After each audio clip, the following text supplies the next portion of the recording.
चलिए आज एक बहुत महत्वपूर्ण जनजाति को अध्ययन करेंगे।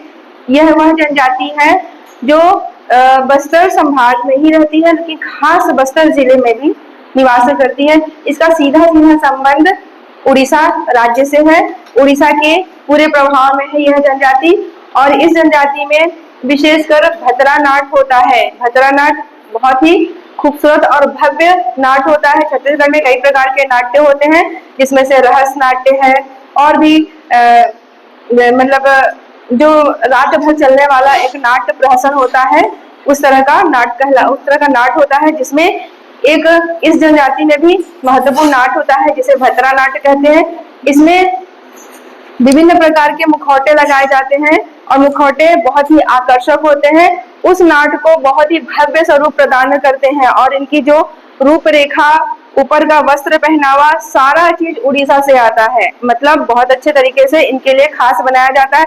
भद्रा नाट पूरी तरह से उड़ीसा का ही नाट है, इसे उड़िया नाट भी कहते हैं। चलिए देखते हैं, इतने खूबसूरत परिवेश में चलते हैं और हम देख रहे हैं आज भतरा जनजाति, और काफी इसके अंतर्गत काफी कुछ हमें जानने को मिलेगा और परीक्षा की दृष्टि से सारा का सारा इम्पोर्टेंट हो जाता है।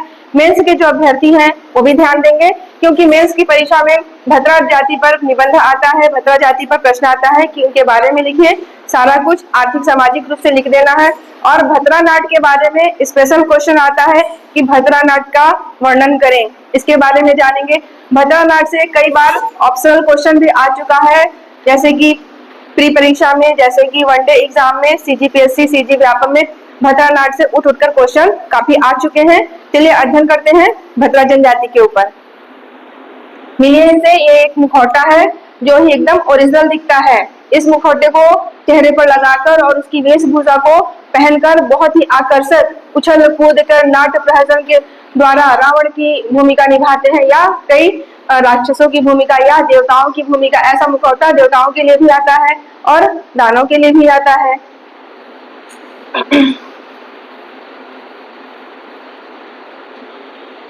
इनको देख लीजिए चित्र में, ये है भतरा जनजाति का एक आकार है, एक रूप है, एक सिंबल है कि भतरा जनजाति मतलब एक सेवक के रूप में, राजा महाराजा के सेवक के रूप में कार्य करती थी। तो इनके पास कुछ रहता था, खड़े होकर दरबार में या राजमहल में उनकी सेवा के हिसाब से उनको निगरानी करनी होती थी। सेवक बहुत महत्वपूर्ण होते हैं। बिना सेवक के राजा महफूज नहीं है, सुरक्षित नहीं है। बिना सेवक के कोई देश भी महफूज नहीं है, न सीमा सुरक्षित है। सेवक अपने आप में बहुत महत्वपूर्ण होते हैं। सेवक का मतलब हर कोई हो सकता है, चाहे वो शासकीय सेवा कर रहा हो, चाहे वो बॉर्डर पे सेवा कर रहा हो। सेवक मतलब सेवक होता है, हर प्रकार से सेवा होती है उसके अंदर।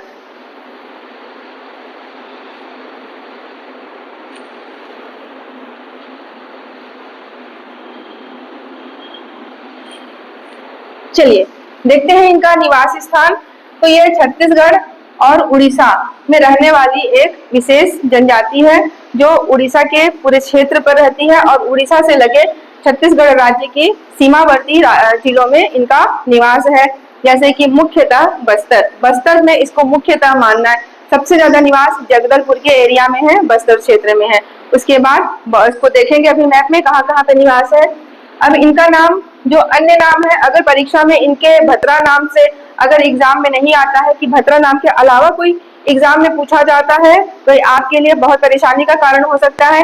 यह कौन सी जनजाति है जिसको हमने तो पढ़ा नहीं है, आपत्ति लगाओगे है ना, तो क्वेश्चन को ऐसा वैसा बोलोगे, खराब दे दिया। तो इसको भोटाडा, भतरा को भोटाडा भी बोला जाता है। अन्य नाम में क्या क्या है इसलिए ऐसा है। भतरी तो देख ही रहे हो, भतरी नाम है इसका। भटारा, अगर भटारा बोला जाए तो भी सही है, क्योंकि इनका अन्य नाम है ये भटौरा भी है, और भोत्रा नाम भी इनका है। अगर तुम्हारा नाम ऑफिशियल कुछ और है, एनीवे अनामिका है। अगर तुम घर में माने जाते हो रिंकी पिंकी कुछ भी, या राजा बाबू ऐसा कुछ भी जाने जाते हो, या आकाश या कुछ भी नाम से जाने जाते हो, अपने दोस्तों के बीच में कुछ और नाम से जाने जाते हो, पढ़ाई के क्षेत्र में जाते हो, तुम्हारे दोस्तों ने मिलकर कुछ और नाम रख दिया है, हो सकता है तुम्हारे रिलेशन में तुम्हारे कोई भी परिवार वाले कुछ और नाम दे दिए हैं, होता है उपनाम देना। तो ये वैसे ही संबंधित है। समझ लो कि भतरा जनजाति का क्या क्या नाम है, देख लो फिर से।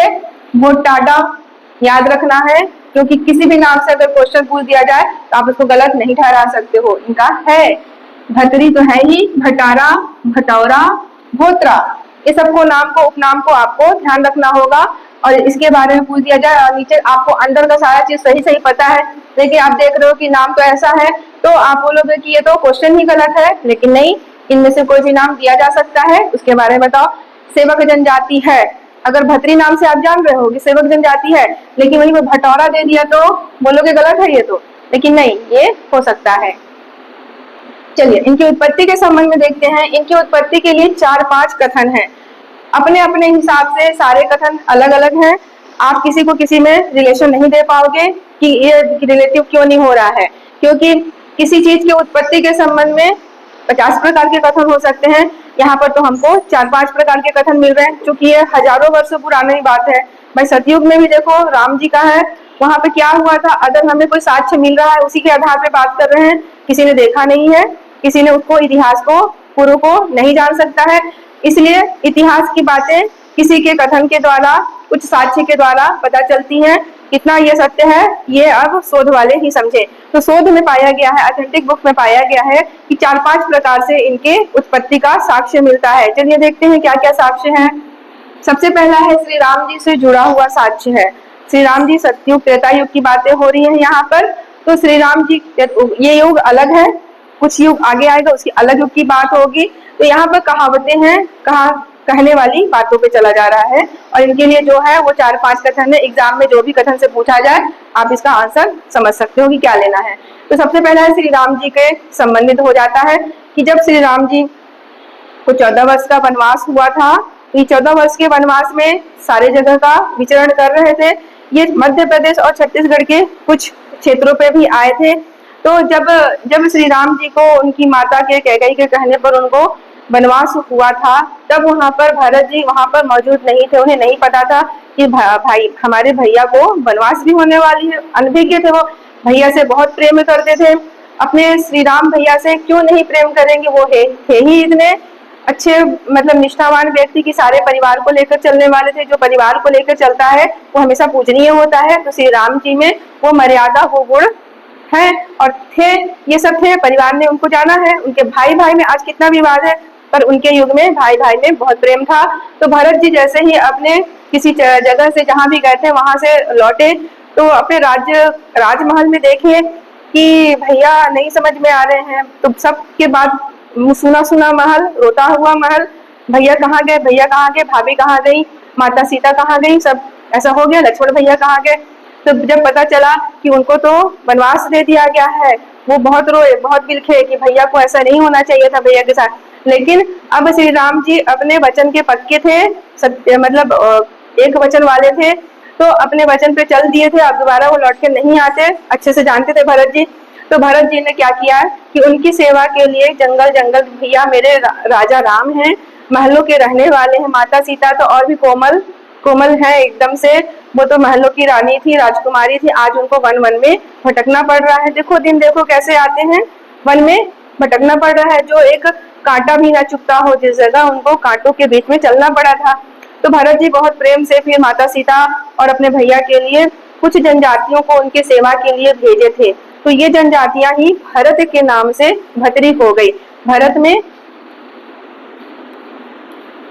में ये लगा है, तो इसी से उस जनजातियों को सेवा करने के लिए श्री भरत जी की ओर से भेजा गया था, इसलिए जनजातियां भतरी हो गई। यहाँ से एक इनका उच्चारण उत्पत्ति का मिलता है। अब दूसरा देखते हैं। एक अन्य कहावतें हैं, एक अन्य समय की बातें हैं, इससे इसका कोई रिलेशन नहीं है, लेकिन अलग अलग समय की बातें हैं। 14वीं शताब्दी, ये समय कब का था? काकतीय वंश का समय था। काकतीय वंश के संस्थापक राजा अन्नम देव की बात हो रही है, जो उड़ीसा में काकतीय वंश है, वारंगल है जहाँ पर, वहां पर काकतीय वंश की स्थापना हुई थी। जब आप इतिहास पढ़ोगे तो काकतीय वंश के बारे में अच्छे से जानोगे। भारत का इतिहास पढ़ोगे तो वारंगल उड़ीसा के राजाओं के बारे में पढ़ोगे। उड़ीसा का है ना रथ मंदिर, उड़ीसा का देखते हो वहां सूर्य मंदिर है वगैरह, कोणार्क का सूर्य मंदिर, वहाँ के सारे राजा महाराजा देखने को मिलेंगे भारत के लेवल में जाओगे। और छत्तीसगढ़ के लेवल में जाओगे तो उड़ीसा के काकतीय वंश का देखोगे, कैसे काकतीय वंश छत्तीसगढ़ में आए। जो छत्तीसगढ़ में काकतीय वंश आप देख रहे हो वो यहाँ पर पहले से नहीं थी, एक समय में वो यहाँ पर आई थी। किसी के आक्रमण के चलते वो उड़ीसा को छोड़कर छत्तीसगढ़ की ओर, बस्तर की ओर रुख की थी, मतलब उनका तब हुआ था आना। तो इतिहास में इन सबको जानोगे। थोड़ा सा मैं बताते जाती हूँ ताकि यहाँ से आपका इतिहास भी कनेक्ट हो रहा है, सब चीजें आपस में कनेक्ट हैं। तो जो ये राजा है, जो काकतीय वंश के राजा हैं अन्नम देव, अन्नम देव अन्नम देव के यहाँ सेवक हुआ करते। जैसे मैंने पहले में एक चित्र दिखाया था, सेवक का चित्र दिखाया था, क्योंकि ये राजा हैं उड़ीसा के, वारंगल के राजा हैं, तो इनके यहाँ सेवक रहा करते थे।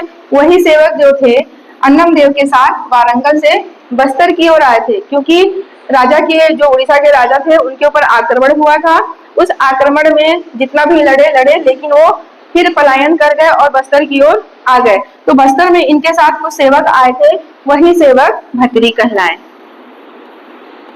वही सेवक भतरी कहलाए, जो इनके राज्य में इनकी सेवा करते थे, कुछ पाठ को लेकर चले आए। अब इनका एक तीसरा कथन देख लो, जो कि किसी मानव शास्त्री ने बताया है। मानव शास्त्री का नाम है रसेल, कई बार नाम आ चुका है, और हीरालाल, इनका नाम भी कई बार आ चुका है। ये मानव शास्त्री हैं। 2016 के वर्ष की बात है। इनके अनुसार भद्रा जनजाति के पूर्वज 23 पीढ़ी पूर्व वारंगल से बस्तर आए थे। इन्होंने भी ऐसा ही कुछ कथन कहा है कि इनका पूर्व का, जो भी इन्होंने शोध किया है इनके बारे में, तो बताया है कि जो भद्रा जनजाति के पूर्वज हैं 23 पीढ़ी पूर्व से, मतलब 23 पीढ़ी बहुत बड़ी पीढ़ी होती है, हजारों वर्षों की बात हो रही है, तो 23 पीढ़ियों से भी पूर्व ये राजा के साथ यहाँ पर आए हुए थे वारंगल से। वारंगल अब जान गए, उड़ीसा की ओर से यहाँ पर छत्तीसगढ़ में आए थे, खासकर बस्तर में आए थे। इनका विशेष स्थान बस्तर होगा। अब चौथा है, देखिए, बस्तर के राजा पुरुषोत्तम देव थे, जिनको रथपति की उपाधि मिली हुई थी। इनकी एक उपाधि है रथपति। रथपति राजा पुरुषोत्तम देव आपके काकतीय वंश के इतिहास में आपको बहुत अच्छे से पढ़ना है। यही चीज सारा आपको पूरा सेम, इससे ज्यादा कुछ नहीं है इतिहास में इनके बारे में, पुरुषोत्तम देव के बारे में। क्योंकि ये गए थे उड़ीसा, जगन्नाथपुरी के दर्शन करने के लिए गए थे। जगन्नाथपुरी के दर्शन करते थे, पहले के भगवान तुरंत प्रसन्न हो जाते थे, आज भगवान मांगने से भी नहीं मिलते हैं। कितना भी आप कुछ कर लो, कितनी भी तपस्या कर लो, भगवान प्रकट नहीं होते हैं। हाँ, मदद मिलती है, मदद मिलती है, भगवान स्वयं नहीं मिलते हैं, पर भगवान की ओर से मदद मिलती है, अच्छे कर्मों का फल जरूर मिलता है। तो यहाँ पर क्या है कि इनकी तपस्या से, इनकी पूजा पाठ से, इनके जो जगन्नाथपुरी के दर्शन करने गए थे, उससे भगवान जगन्नाथपुरी प्रसन्न हो गए। प्रसन्न होकर उनको रथ दिए, 8 पहियों का रथ, 16 पहियों का रथ, किस तरह से बहुत बड़ा रथ दिए, छोटा मोटा रथ नहीं, बहुत बड़ा रथ दिए। ये रथ जाके फिर 2 भाग में बस्तर में बांट दिया गया था। जब बस्तर में जब घुमाते हैं, रथ यात्रा करते हैं, तो इसी का रूप होता है वो।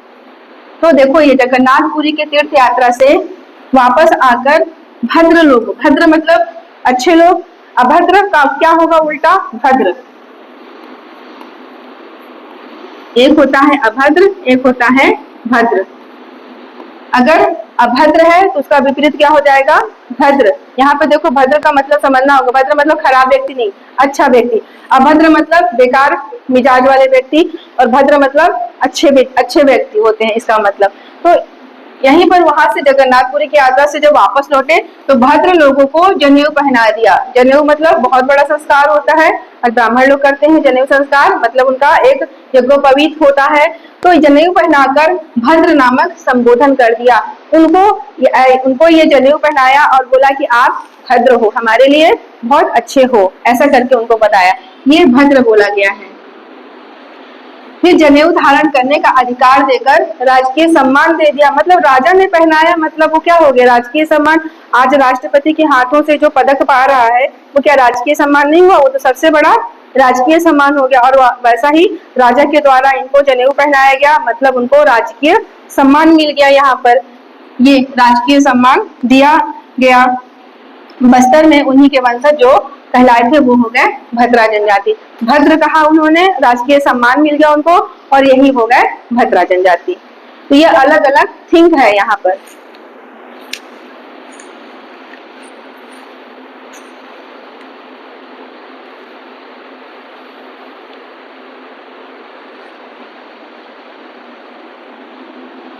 चलिए इनके निवास स्थान को देखते हैं। क्योंकि यहाँ पर जसपुर है, बॉर्डर पता है कहाँ कहाँ से बॉर्डर चल रहा है। जसपुर के यहाँ से दो भागों में बॉर्डर कटा हुआ है। ऊपर है यहाँ पर झारखंड और यहाँ पर पूरा है आपका उड़ीसा। ये यहाँ सुकमा, यहाँ से लेकर पूरा है उड़ीसा। उड़ीसा जो कि बहुत बड़ा राज्य है, जो छत्तीसगढ़ को टच करने वाले जिलों राज्यों में देखा जाए तो सबसे बड़ा राज्य क्या हो जाएगा, उड़ीसा हो जाएगा। पूरा जसपुर से लेकर यहाँ से लेकर पूरा होते हुए धमतरी भी थोड़ा सा जुड़ा है, पूरा नीचे होते हुए पूरा सुकमा तक जुड़ा हुआ है। मतलब काफी सीमाओं को टच किया हुआ है। तो सारा असर यहाँ से हो रहा है। जनजातियां यहाँ से यहाँ आती भी है और जाती भी है। इस टाइप से हो गया। तो जो यहाँ से उड़ीसा से थी, जो क्या थी, हमने देख रहे हैं भद्रा जनजाति। जो भद्रा जनजाति है यहाँ पर ये बस्तर के एरिया में खासकर आकर बस गई। इतना जगदलपुर का एरिया है, बस्तर का एरिया है, यहाँ पर भद्रा जनजाति पूरी आकर बस गई। देखो असर सीमाओं का, सीमा इसलिए पता होना चाहिए। फिर यहाँ पर जो थोड़ा सा कोंडा गांव है, यहाँ पर इसी से सीमा से लगा हुआ कोंडा गांव में बस गई। ठीक, और इसी से लगा हुआ थोड़ा सा सुकमा क्षेत्र में यहाँ पर आकर बस गई। भाई एक ही जगह उनकी फैमिली इधर उधर हो सकते हैं तो, लेकिन ज्यादा विस्तार आपका यहाँ पर हो जाएगा बस्तर एरिया में। मैप से समझ में आया बढ़िया से?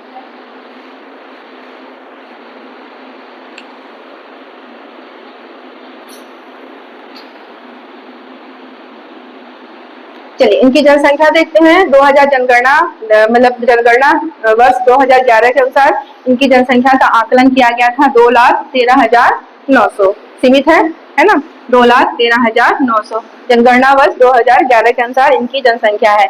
उड़ीसा में सबसे ज्यादा इनकी जनसंख्या है। उड़ीसा से ही कुछ जनजातियां आई हैं, लेकिन सबसे ज्यादा इनका जो परिवार है, जनसंख्या है, उड़ीसा में सबसे ज्यादा है, ये है। फिर इनकी देखते हैं उपजातियां। मोस्ट IMP है ये। इसको मैं जब जनजातियों का, जब हम लोग पढ़ रहे थे, अध्ययन कर रहे थे, तो जनजातियों को विशेषकर मैंने याद करवाया है। फिर देखते हैं उस तरीके को याद करना जिस तरीके से मैंने याद करवाया था। पीत, अमनीत, सान भद्रा, जाड़ा भद्रा। पीत भद्रा, अमनीत भद्रा, सान भद्रा, जाड़ा भद्रा। इसको मैंने कैसे बताया था? पीत को बोला था मैंने कि नीत कर लो। कभी भद्रा को मैंने बताया था भद्रा को किस टाइप से याद करना है। भद्रा को आजकल जो लोकल भाषा में बोला जाता है, भद्रा पति को भी बोला जाता है, तो उस टाइप से कर लेना कि वो भद्रा कभी मीत है, कभी अमित है। हो गया याद? कभी मीत है, कभी अमित है, कभी शान दिखाता है तो कभी जाड़ा है। जाड़ा मतलब ठंडा है, तो यहाँ पर तीव्र हो गया, यहाँ पे जाड़ा ठंडा दिख रहा है। तो वो मीत है, कभी अमित है, कभी शान है, कभी जाड़ा है, ऐसे करके याद कर लेना। तो पीत भद्रा, अमनीत भद्रा, शान भद्रा, जाड़ा भद्रा, बस बहुत अच्छे से याद हो जाएगा। ये ऐसे बोलते रहोगे ना, मस्त याद हो जाएगा। कुछ चीजें तो पढ़ने वालों को तो होनी चाहिए, क्योंकि इन्हीं के बीच से तुमको गुजरना है। जिसके बीच से तुमको रोज रोज गुजरना है, वो चीजें तुमको हो जाएंगी याद, बहुत अच्छे से हो जाएंगी। अब देखिए पेय पदार्थ इनका है पेज और महुआ। हर जनजाति अपने हिसाब से कोई ना कोई पेय पदार्थ बनाती है। तो उसको उनके जो लोकल उनका संस्कृति होता है, उनके जो देवता होते हैं, उनके जो उपासना का विषय होता है, सब में एक पेय पदार्थ का विशेष महत्व होता है। ये अपना ही बनाया हुआ पेय पदार्थ को उपयोग करती हैं। तो हो गया पेज और महुआ। गोत्र देखिए कौन कौन से गोत्र मिल रहा है, कौन कौन सा टाइटल इसमें दिख रहा है। कश्यप, नाग, बघेल, कभी कभी सुना है, हाँ। तो ये देख लो यहाँ पर कश्यप, नाग, बघेल, इस टाइप के टाइटल गोत्र उनके में पाए जाते हैं। बोली हमने देखा भद्रा जाति है, भद्रा जो जनजाति है उसकी बोली सीधे सीधे क्या हो जाएगी, भतरी बोली हो जाएगी। सीधे सीधे वो भतरी बोली बोलते हैं। और ये बस्तर क्षेत्र की विशेष बोली हो जाती है, क्योंकि बस्तर में विशेषकर निवास करते हैं, तो बस्तर क्षेत्र की विशेष बोली हो जाएगी भतरी बोली। भद्रा से भतरी। उड़िया का प्रभाव पड़ा है इस पर, देख लियो हो उड़िया का प्रभाव। हमने कल जो जनजाति देखा था दोरला, उस पर किसका प्रभाव पड़ा था, तेलुगु का प्रभाव पड़ा था। वो तेलुगु से सबसे ज्यादा प्रभावित है। और यहाँ पर जो भद्रा जनजाति है, इस पर सबसे ज्यादा प्रभाव किसका पड़ा है, उड़िया का प्रभाव पड़ा है। तो यहाँ पर उड़िया का बहुत ज्यादा प्रभाव, हाईएस्ट प्रभाव उड़िया का है यहाँ पर। इसी से मिक्स होकर भतरी बोली यहाँ पर हो गई है इनकी। चलिए आगे देखते हैं। काफी इसमें बहुत अच्छी अच्छी चीजें जानकारी आपको मिलेगी, परीक्षा की दृष्टि से बहुत इंपॉर्टेंट हो जाती है, सारी जनजाति इंपॉर्टेंट है, क्योंकि इसका पहले बार व्यू पढ़ चुके हो तो काफी कुछ कनेक्ट हो जाएगा।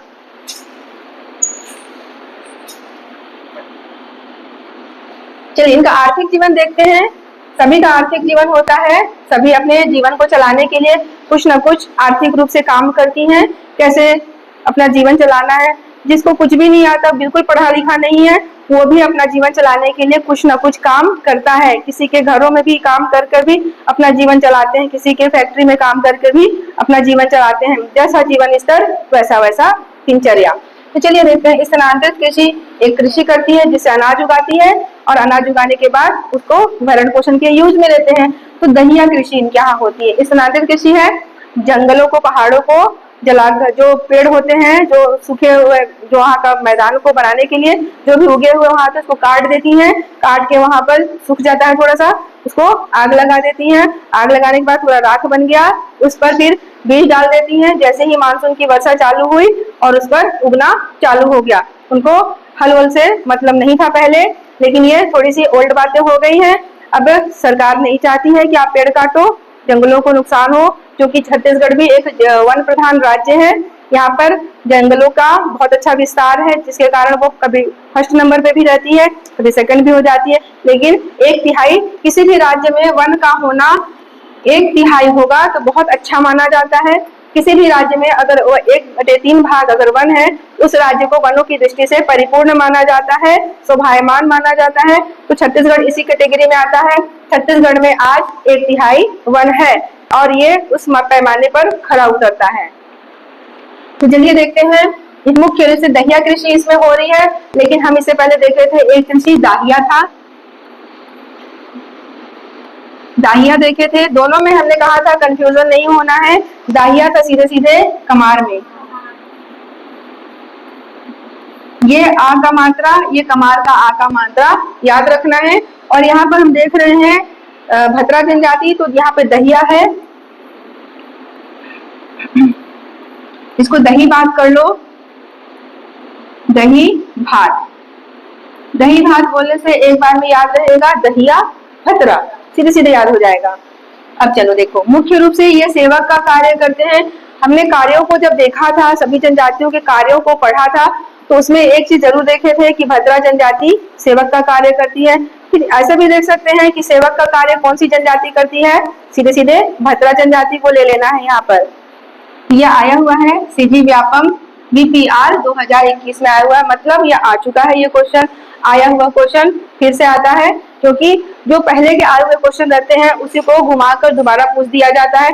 5-10 क्वेश्चन तो ऐसे ऐसे जरूर रहेंगे और नए क्वेश्चन भी रहेंगे। तो आए हुए क्वेश्चन में से अगर बन जाते हैं, कितनी अच्छी बात है, प्लस रहोगे, एग्जाम की दृष्टि से बहुत आगे बढ़ जाओगे। आए हुए क्वेश्चन पे जरूर अध्ययन करना है। कि देखो मजदूरी तो करेंगे ही, जंगलों में रहते हैं, थोड़ी सी कहीं बाहर आकर मजदूरी कर लिए किसी की जगह, कि वनोपज संग्रहण, वन में जो मिल रहा है उसका उपयोग कर लिए, ये सिंपल बातें हैं। मछली पकड़ना, जब ये खाली रहते हैं, अपने कृषि वगैरह चीजों से मुक्त रहते हैं, जब बारिश का सीजन होता है, मछलियां आती हैं, पूरा तूफान में आती हैं, ये मछली पकड़ने का काम करते हैं। मछली पकड़ने के बाद फिर पंडुम होता है ना, देख रहे हो, महुआ इकट्ठा करने से पहले पंडुम, इससे पहले पढ़े थे।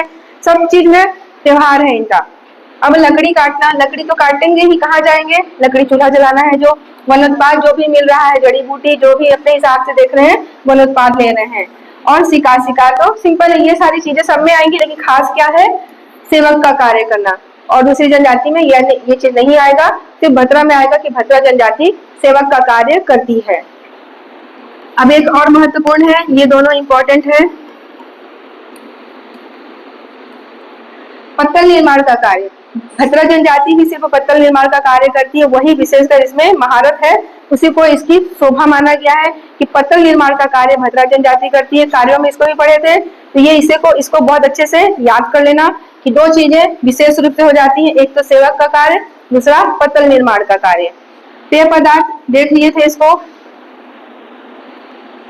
पेय पदार्थ पेज और महुआ है, इसको बेचती भी है भाई, जो भी रहेगा बेच कर थोड़ा घर चलाते हैं, इस टाइप का भी है।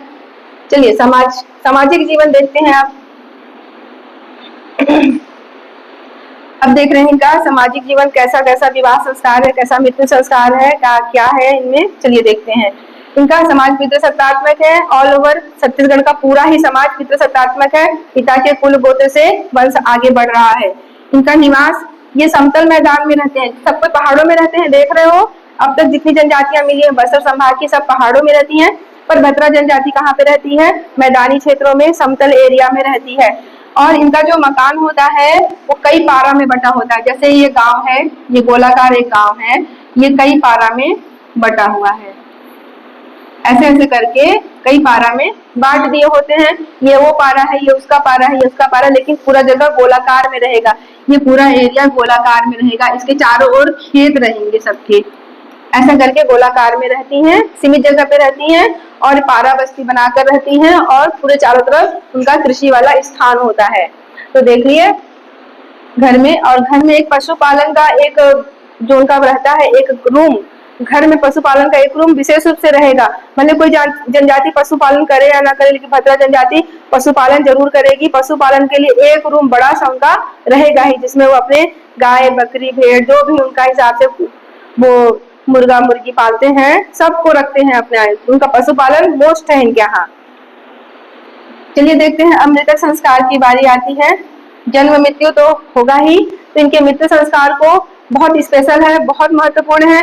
यहाँ पर तीसरे दिन देखो नहानी, जो तीसरे दिन का संस्कार है उसको बोलते हैं नहानी, और जो 9वें दिन का संस्कार होता है उसको बोलते हैं बड़ा नहानी। ये नहानी और बड़ा नहानी को पकड़कर याद कर लेना, ये बहुत इंपॉर्टेंट हो जाता है। चलो बताओ तो कोच्चि, तीसरे दिन कोच्चि और 10वें दिन कुंडा मिलान किसमें होता है, थर्ड डे कोच्चि। सेम है, सेम पोजीशन है, और 10वें दिन कुंडा मिलान। डोंट मिस इट, मिस नहीं कर सकते हो। हाँ एकदम राइट, बहुत अच्छा, बहुत सही। तो बोर्ड में होता है तीसरे दिन कोच्चि और 10वें दिन होता है कुंडा मिलान, ये ऐसी सेम बोर्ड में भी है।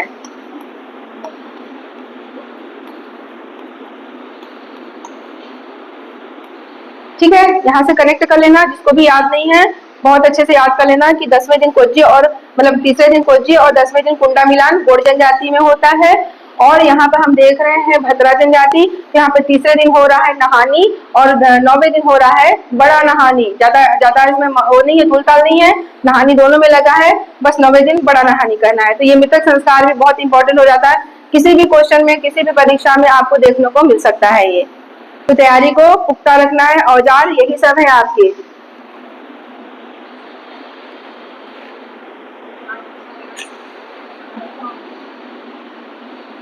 चलिए आगे देखिए, हम देख रहे हैं यहाँ पे देवी देवता, एक क्वेश्चन आया हुआ है, शिकार देवी किस जनजाति की देवी है, क्वेश्चन आ चुका है, इन्हीं के बीच से उठा हुआ सवाल है, जो पूरा पढ़ा रहेगा बीच बीच के सवाल उठकर आएंगे तो बन जाएंगे। देखिए यहाँ पर शिकार देवी या शिकार देव भद्रा जनजाति के आराध्य देव होते हैं, जो CGPSC प्री 2024 में अभी बीते हुए वर्ष में आया हुआ है, तो मोस्ट इंपॉर्टेंट है ये। एक और देखो याद कर लो, तेलंगिन माता, तेलंगिन माता को अगर आगामी परीक्षा में पूछ दिया जाता है कि तेलंगिन माता किसकी आराध्य देवी है, तो सीधे सीधे भद्रा में आएगा। परदेसिन माता, परदेसिन माता को याद कर लो यहीं पर, परदेसिन परदेसी हो जाते हैं, भद्रा चले जाते हैं, उड़ीसा वाले तो है ही, तो उड़ीसा तो प्रदेश ही है, तो प्रदेश का है सारे लोग, तो परदेसिन माता कर लो यहाँ पे याद, तो ये याद हो जाएगा। माटी देव एक है, माटी देव, सब तीनों चारों देवता काफी महत्वपूर्ण है। अब सिरहा, सिरहा तो सब में देखे हो, सिरहा सेम है, जिस जनजाति में, बहुत सारी जनजाति में जो शब्द यूज हो रहा है तो पर्टिकुलर क्या पूछेगा कि सिरहा क्या होता है, यही हो सकता है। सिरहा किसमें होता है ये तो नहीं पूछ पाएगा क्योंकि बहुत सारे में होता है। हाँ ऐसा हो सकता है कि जो मिलती है उससे संबंधित जनजाति है उसका ले ले नाम, और कुछ अन्य का ले ले जहां पर इसका संबंध ना हो, तब ये क्वेश्चन बनेगा। जादू टोना भूत प्रेत के तंत्र मंत्र के जानकार को बोला जाता है सिरहा। सिरहा मतलब सिर, सिर से ही तो बाबा तोड़ झाड़ फूक जाए करते हैं ना, सिर में ही बोले आंख बंद कर को, आंख बंद कर बाटे, आंख बंद कर, अब तोड़ झाड़ फूक जाए दाई तोड़ ऊपर भका जाए फूफा ऐसा करते हैं ना, तो सिर में अपना कुछ स्मरण करते हैं, सिरहा को याद कर लो, तंत्र मंत्र के जानकार, सारी बातें सिर में होती है, दिमाग से बोलते हैं वो। मुंह का उपयोग कर रहे हैं, मुंह से तो बस फूक रहे हैं, लेकिन दिमाग से चला रहे हैं कि अब क्या बोला, जैसा जैसा कैंडिडेट वैसी वैसी बातें। तो नाड़ी देखकर लागत है कि तय बहुत दुखी है, तो के बुखार हवे, जा दाई तो ऊपर कूद जाए। ठीक है, तो ये सिर से बात यही याद हो गया। सीधा अब आओ स्नान। ये चिकनी मिट्टी से स्नान करते हैं, कितना अच्छा देखो, चिकनी मिट्टी से स्नान करते हैं और राख होता है, जो चूल्हे का राख होता है, उससे कपड़े धोते हैं। आजकल भी आपको डिटर्जेंट में राख मिल जाएगा, वॉशिंग पाउडर में राख मिल जाएगा। अच्छा दिखने वाला सामान भी अंदर से डुप्लीकेट निकल जाता है, तो राख मिल जाता है। आप लोग क्या करते हो, चेहरे पर मुल्तानी मिट्टी लगाते हो, वही तो काम कर रहे हो जो बत्रा ने कहा है, कर रहे हो। चंदन पाउडर मुल्तानी मिट्टी मिलाकर लगाओ, चेहरा हो जाएगा निखार। तो बत्रा जनजाति तो अपने आप को निखार चुकी है, वो आपसे भी पहले सोच सकती है ऐसा। तो ये देखो चिकनी मिट्टी से अपने आप को नहलाती है, बहुत इसमें एक शुद्धता के साथ है ये। और कपड़े को राख से धोती है। आज जो वॉशिंग पाउडर है वो भी तो राख का ही रूप होता है, तो ये प्राकृतिक रूप से ऐसा करती है। अब देखो विवाह में आते हैं। ममेरे फुफेरे भाई बहनों में जो विवाह हो रहा है उसको प्राथमिकता इसमें भी दिया जा रहा है। तो ये ममेरे फुफेरे काफी जनजातियों में प्रचलित है। और इसके बाद देखो इसमें एकल विवाह भी है, बहु विवाह भी है। एकल विवाह मतलब एक पत्नी विवाह, और बहु विवाह मतलब एक पति की 2-3 पत्नियां, इस टाइप का विवाह जनजातियों में हो सकता है। अब यह विवाह में देखो हट विवाह भी हो रहा है। हट विवाह वही है जो कन्या होती है, वधु होती है, हट पूर्वक वर के घर में डूब जाती है और कहेगी जब तक विवाह नहीं करोगे मैं ये घर को छोड़कर नहीं जाऊंगी। तो माता पिता क्या करते हैं, दोनों परिवार वाले, चूंकि परंपरा में है, जनजाति में है, तभी तो ये ऐसा दिमाग लगाई। तो ये चली गई और माता पिता को फिर शादी विवाह करना पड़ गया, ये हो जाएगा हट विवाह। और वो तो सीधे सीधे विधवा विवाह। विधवा विवाह देख रहे हो, इनके में भी विधवा विवाह का प्रचलन है। मतलब महिलाओं को काफी यहाँ पर सशक्तता दी गई है।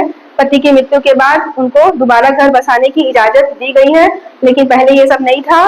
तभी तो इतनी लड़ाइयां हुई हैं विधवा विवाह करने के लिए।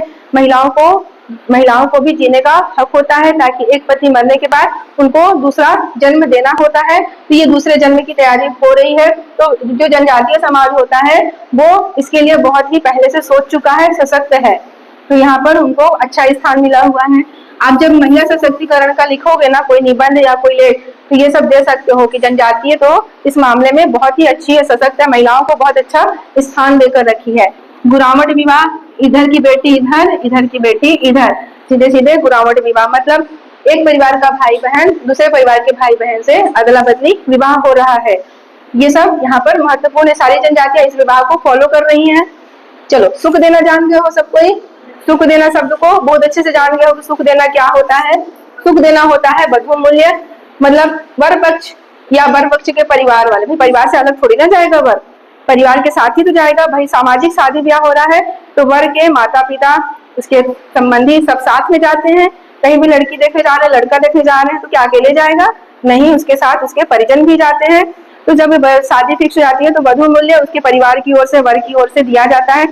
जो भी खान पान का समय चल रहा हो, कोई उड़द दाल दे दिया, बहुत सारा उड़द दाल दे दिया, बहुत सारा गुड़ दे दिया, बहुत सारा चूड़ा दे दिया, बहुत सारा तिल दे दिया, जो भी चल रहा है, बहुत सारा कुछ संपत्ति दे दिया, कुछ रुपया दे दिया, तो वधू मूल्य दे सकते हैं। तो वधू मूल्य का रूप कुछ भी हो सकता है। कई जनजातियों में तो बिना वधू मूल्य के भी क्या कर रहे हैं, सेवा विवाह कर रहे हैं। नहीं दे सकते हैं तो पटाएंगे, चुकता करेंगे, थोड़ा थोड़ा थोड़ा थोड़ा करके, ऐसा है।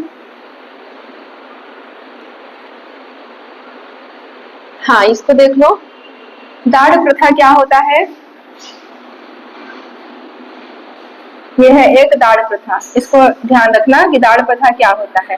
कुछ नहीं होता है, अगर महिला किसी अन्य जाति में विवाह कर लेती है, लड़की किसी अन्य जाति में विवाह कर लेती है, तो इसको भोज कराना पड़ता है, दंड स्वरूप भोज कराना पड़ता है। मतलब ये दंड है ना, जहाँ पर वो भोज नहीं करा सकता है, उसका आर्थिक स्थिति अच्छा नहीं है, लेकिन क्या करना पड़ रहा है, उसको पूरे जनजातियों में भोज कराना पड़ रहा है। थोड़ा मोड़ा भोज, भात सब्जी दाल जो भी होता है सब खिलाना पड़ेगा, और ये आर्थिक रूप से दंड होता है। जो ये सारा खर्चा है ना, मृत्यु के बाद बहुत सारा भोज कराते हैं, ये क्या है, ये मृतक आत्मा को नहीं मिलता है, ये अन्य लोगों को ही लेते हैं। तो ये यहाँ पे कुछ नहीं मिल रहा है मृतक आत्मा को। और यहाँ पे शादी विवाह के बाद ये शादी दूसरे परिवार में कर ली, दूसरे जाति में कर लिए लोग, लेकिन अब इनको दंड स्वरूप भोज कराना होगा। यहाँ पर ऐसी प्रथा है इनके में, देख रहे हो, दाड़ देना बोलते हैं ना, दंड देना, दाड़ देना, वही है। अब देखो प्रमुख लोकगीत, इस तीनों को एक लाइन में कविता टाइप का याद कर लो, बहुत महत्वपूर्ण है तीनों का तीनों। कोटनी, लठिया भाजी, झलियाना, बस ऐसे याद कर लेना। भतरा में क्या होता है, कोटनी, लठिया भाजी, झलियाना। तो यहाँ पर देख लो, लठिया लगा है, भतरा को लाठी यूज करते हैं कई जगह, झलियाना झल्ला देते हैं। आ रहा है यहाँ पे कुछ कुछ समझने के लिए है, ये मात्र याद करने के लिए, ऐसे ऐसे तकनीक याद कर लो। अगर याद हो जाता है तो इससे बेस्ट कुछ नहीं है फिर, है ना। क्योंकि बहुत सारी जनजातियां पढ़ते पढ़ते क्या होता है, खपच खपच मिक्स हो जाता है हाथों में पूरा। तो कोटनी, लठिया भाजी, झलियाना, इसको याद कर लेना है। चलो नृत्य देखते हैं, ये इंपॉर्टेंट है तीनों ना, कि लठिया भाजी झलियाना कौन सी जनजाति का ये लोकगीत है, तो आपका सीधे सीधे भतरा जनजाति में आ जाएगा। याद करने के लिए आप कुछ भी कर सकते हो, मेरे को भी खड़ा कर दो कटघरे में, मेरे को भी याद कर लो कि ऐसे पढ़ाते थे, ऐसे ऐसे बोलते थे, कुछ भी कर लो, याद कर लो, बस किसी को भी सामने रख लो। तुम्हारे लिए सिंबल कोई भी हो सकता है, तुम्हारे घर से संबंधित खाने पीने की चीजें हो सकती है। जैसे मैंने क्या किया यहाँ पर, एक चीज किया था, जैसे मुझे एक दही याद नहीं होता था कि दही स्त्रीलिंग है कि पुल्लिंग है। दही कंफ्यूज होता है ना कि दही स्त्रीलिंग है कि पुल्लिंग है। तो मैं अपने घर से संबंधित इसको मैं कनेक्ट करने की कोशिश की कि किससे करें कि ये याद रह जाए हमेशा के लिए। तो मैं देखी कि मेरा बच्चा है वो दही बहुत पसंद करता है, दही के लिए वो अपनी जान दे देता है कि मेरे को दही चाहिए ही चाहिए। तो मैं बोली कि मेरे बेटे को दही बहुत पसंद है, तो मैं अपने बेटे से याद कर ली कि मेरा बेटा पुल्लिंग है और वो दही से कनेक्ट कर ली उसको। तो तुम भी ऐसा ही कुछ करके याद कर लेना। शरबत, मैंने कहा था शरबत, अब शरबत कैसे याद करोगे, तो शरबत अपने ऊपर कर लो याद, हम घर की महिला हैं, तो शरबत लेकर कौन जाएंगी, महिला जाएंगी। तो लीजिए शरबत पी लीजिए, मतलब महिला गई, मतलब शरबत हो जाएगा स्त्रीलिंग। तो कुछ भी करके अपने आप से तुम बना बना के अपने स्तर से याद कर लेना। कुछ कोडिंग महत्वपूर्ण मैं बता दूंगी और कुछ अपने हिसाब से जोड़ लेना, ताकि आपके दिमाग में स्टोर रहे। चलो देखते हैं, नृत्य देखते हैं। डंडारी नृत्य, एक डंडा नृत्य भी देखे थे, डंडा और डंडारी में कंफ्यूज हो रहे हो, चलो ठीक है। डंडारी को करना है भतरा में, और डंडा है यहाँ पर, डंडा नृत्य हो जाएगा बैगा और गोड़ में।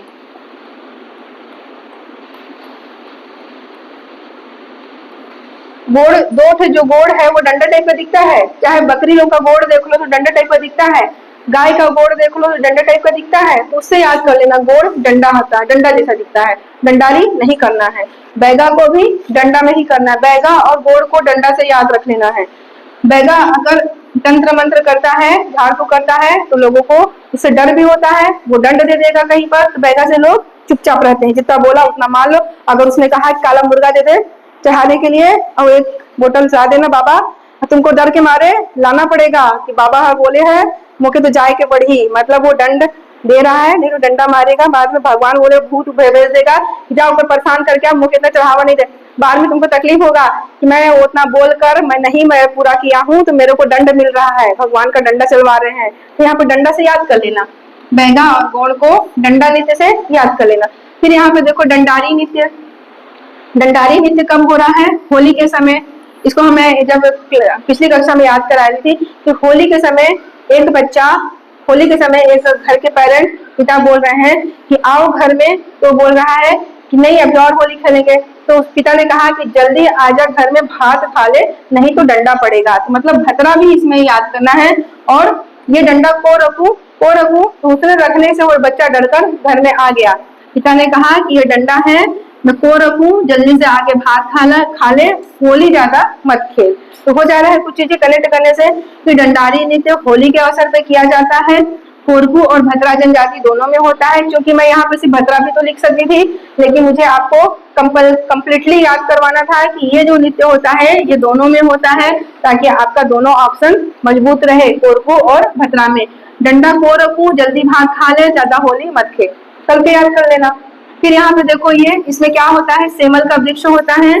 सेमल के वृक्ष को गाड़ देते हैं जमीन पर, सजा देते हैं, और ये जो डंडारी नृत्य करते हैं उस सेमल वृक्ष के चारों ओर घूम घूम कर नृत्य करते हैं। चलो इसका एक देखते हैं।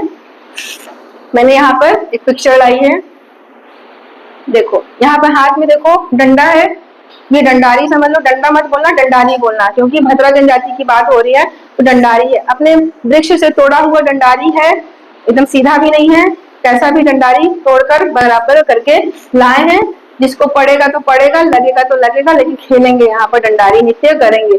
इस तरह से ये एक दूसरे को मार मार कर गरबा टाइप का नृत्य कर रहे हैं। ये काफी, जब देखते हैं जब इसको, तो काफी एक सुर लय में बहुत खूबसूरत दिखता है। कोई भी चीज अगर एक साथ की जाए, लय सुर में की जाए, तो वो भव्य हो जाता है, आकर्षक हो जाता है। पहनावा भी सेम सेम रहता है।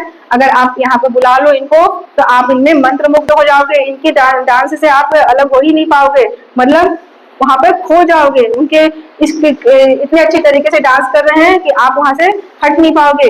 ये बहुत ही खूबसूरत होता है। और जहाँ अपने गांव में करते हैं पूजा के समय, तो बीच में एक सेमल वृक्ष होता है और वहां पे डांस करते हैं। क्योंकि इंद्रावती नदी का जो चित्रकूट है वहां पर ये लोग कर रहे हैं। ये देखो यहाँ पर इंद्रावती नदी का दिख रहा है, चित्रकूट जलप्रपात काफी चौड़ा हुआ है, तो इसको भी याद करना है। किस नदी पर है आपका इंद्रावती चित्रकूट जलप्रपात, किस नदी पर है, ये भी आपका प्रश्न का विषय है। इसकी ऊंचाई कितनी होती है, लेंथ कितना होता है, इंद्रावती की सहायक नदियां कौन कौन सी हैं, सब अगर मैं पढ़ाऊंगी तो मैं यह सब याद करवा दूंगी, ठीक है। तो यहाँ पर याद रखोगे इतना।